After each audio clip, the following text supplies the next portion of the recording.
काय म्हटलंय की यामध्ये body of mass M1, a body of mass M1 strikes another body of mass M2. बरोबर. What should be ratio of M1 by M2? त्याची condition काय केलंय? Decrease of velocity of first by 1.5. Decrease of velocity of by 1.5. Okay. Is it clear? By how much? 1.5.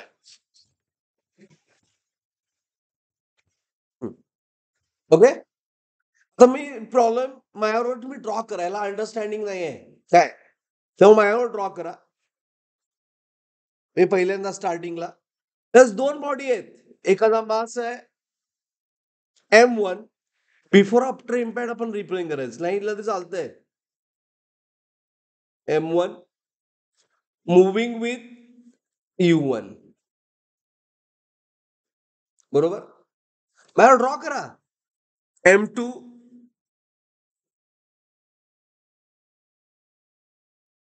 Moving with U2. बरोबर. Before.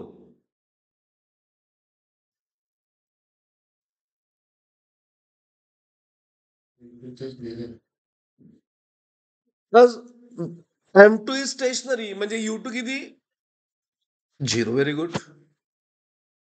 A moving body of mass M1 strikes stationary mass M2. U2 what? 0. After impact काय झालंय? Velocity of first म्हणजे 1 M1 ची velocity आपण त्याला V1 म्हणूया. V1 किती झाले? How much V1?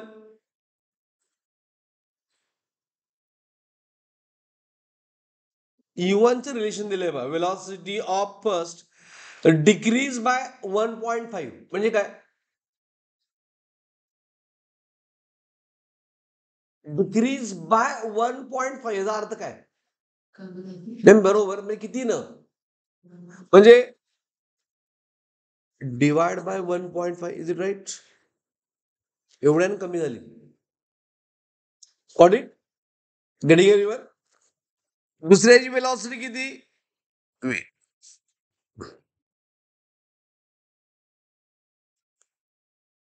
या हे घेतलाय.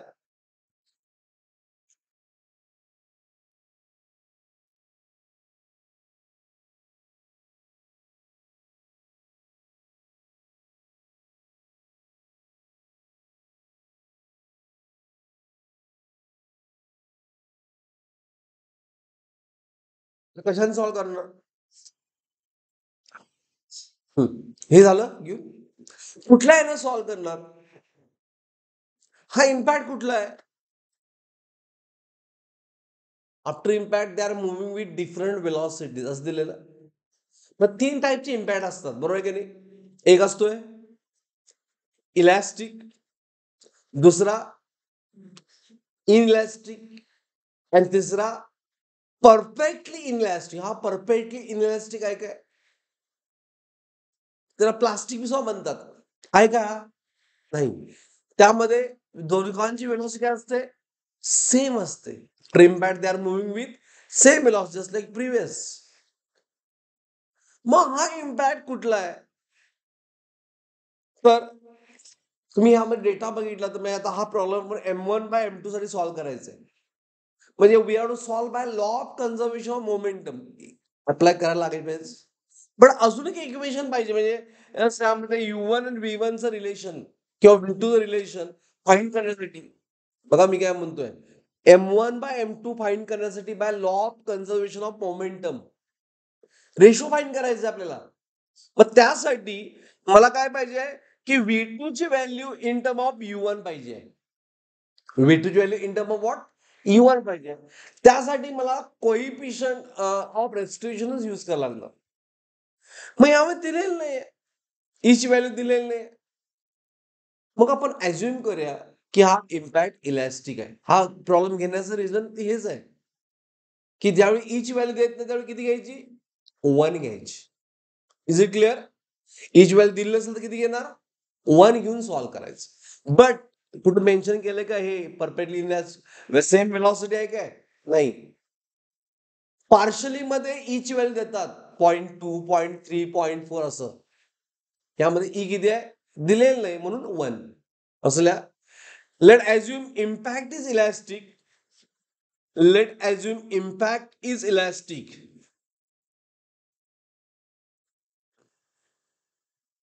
That is E is equal to 1.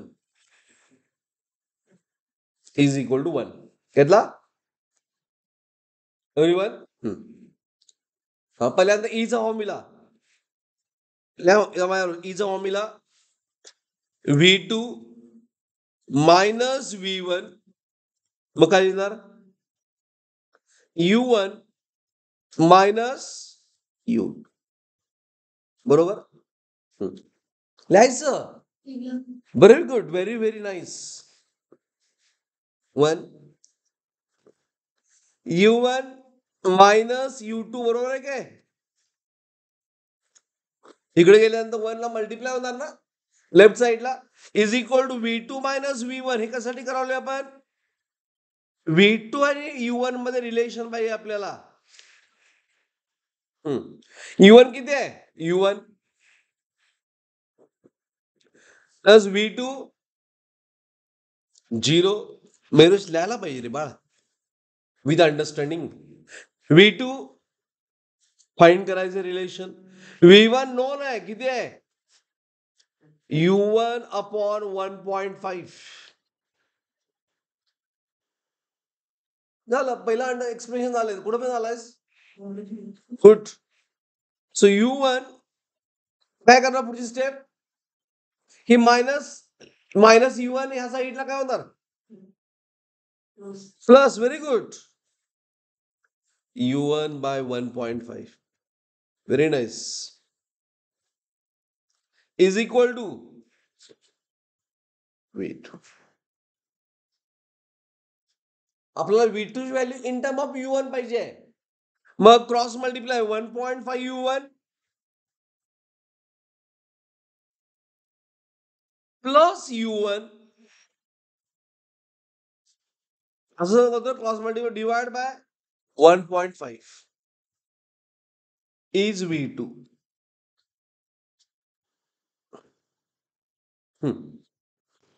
त्यामुळं 2 U1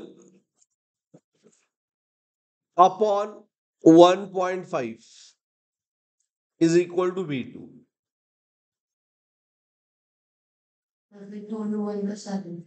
1.5 प्लस 2 नाही आलं. मध्ये किती यायला पाहिजे?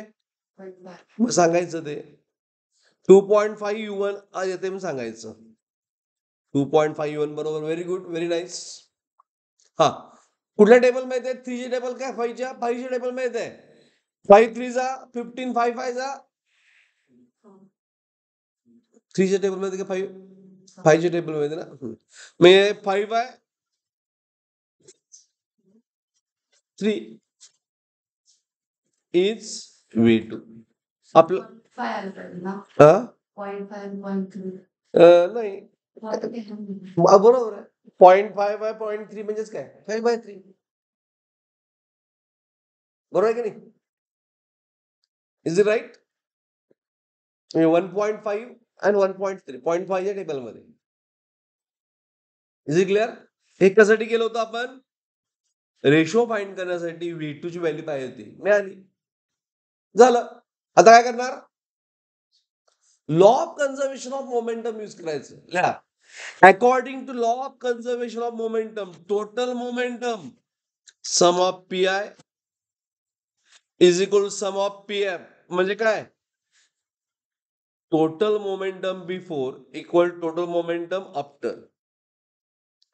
म्हणजे M1 U1 plus M2 U2 is equal to M1 V1 plus M2 V2.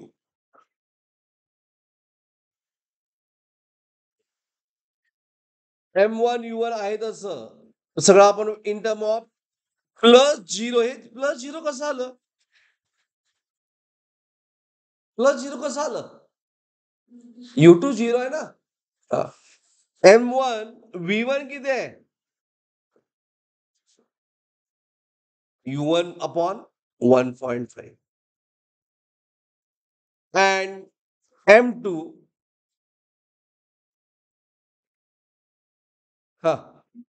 as M2 is sorry V2 is 5/3 U1 5/3 U1 okay. आता प्रत्येक टर्म मध्ये M1 आहे नाही M1 M2 sorry ratio find काय सॉरी आता M1 या साईडला घ्या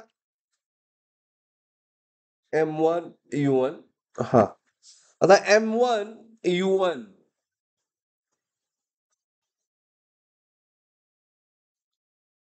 मायनस इथून आपण एक गोष्ट करू शकतो काय करू शकतोय हे U1 कॅन्सल करू शकतोय बघा U1 U1 आणि U1 बरोबर आहे का नाही आणि आपल्याला M1/M2 फाइंड करायचं आहे बरोबर आहे ना हा म्हणून मी M1 minus M1/1.5 is equal to 5M2/3 5M2/3 Got it? बरोबर आहे चला तुम्ही सॉल्व माझ्या पुढं करायला पाहिजे सॉल्व काय आदित्य नाहीतर काय उपयोग नाही मग तुमचं अंडरस्टँडिंग म्हणायचं माझ्या अगोदर सॉल्व व्हायला पाहिजे हा so 1.5 M1 minus 0.5 sorry minus M1 फक्त minus M1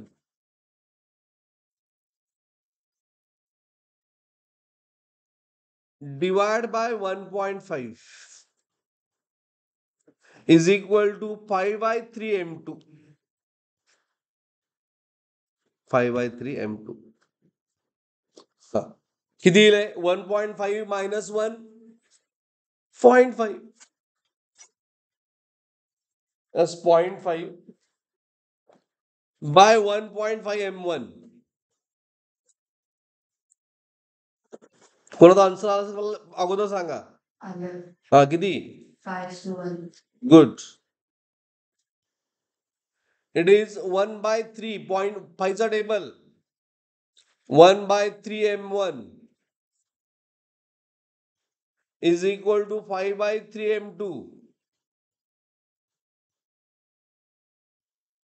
as that 3 get cancel आणि त्यामुळे M1/M2 किती आलं 5:1